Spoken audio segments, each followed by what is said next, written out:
Thank you, Mr. Chairman. Mr. Secretary, welcome. You are a very hard worker, and I enjoy, working with you where we can, and we have our differences.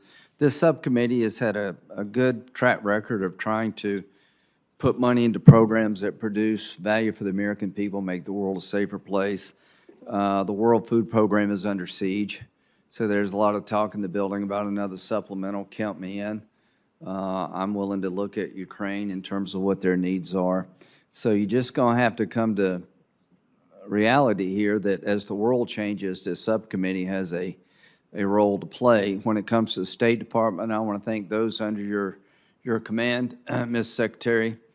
I've spent a lot of time in the military. A lot of us go to war-torn regions, but it's the diplomat, the Foreign Service officer, the USAID worker.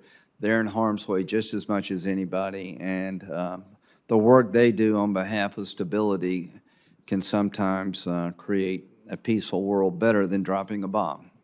And I think the military agrees with that. So the military is a big fan of this account because without developmental assistance and showing up, you're going to lose ground. Just got back from Japan, Taiwan, and Australia.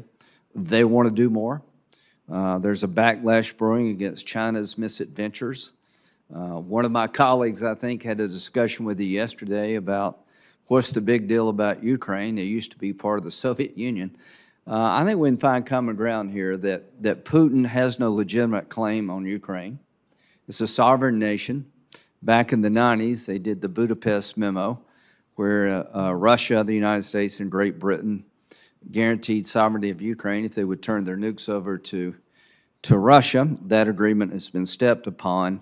I think most of us here believe that Putin wants to recreate the old Russian Empire, the Soviet Union. Ukraine is just a warm-up act. Moldova, he will go until somebody stops him.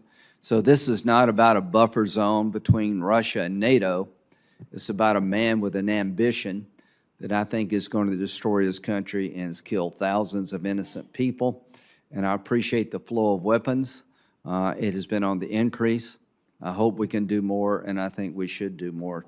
But I want you to understand, Mr. Secretary, most Republicans do not see Putin's endeavors as any way legitimate, and that we all understand if we don't stop him in Ukraine, he'll keep going. When it comes to China, Japan is going to increase their military spending. The Solomon Islands, haven't heard about that much since World War II. China's in play there. Appreciate you sending some diplomatic presence there. Developmental Finance Corporation is a brilliant idea, I think. It's now time to have a DFC component for Asia to compete with the Belt Road Initiative by China. And I would like to work with the chairman and the secretary in beefing up our developmental aid presence in Asia to combat China. Afghanistan is heartbreaking. We'll talk about all of that. It seems to be that the Iranians are making a demand on the administration to change the designation of the Iranian Revolutionary Guard Corps no longer to be a foreign terrorist organization. I hope you resist that demand, and we'll have a discussion about that. But Putin gave a speech today to the Duma. He said he vows to accomplish the goals of the invasion. He will not be deterred.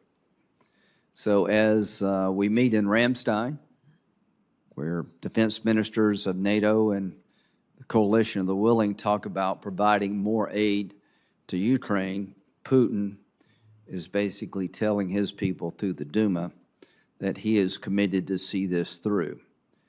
My commitment is this will be the end of Putin, one way or the other. That when this is over, the Russian people will see they have no future under his leadership, that we keep the sanctions on, that we increase sanctions at every turn, we provide the brave Ukrainians the ability to fight back, and that over time the world isolate Putin. I met with the International Criminal Court prosecutor, Mr. Khan, yesterday. I think he has a good plan for those who are committing war crimes in Ukraine, wearing Russian uniforms.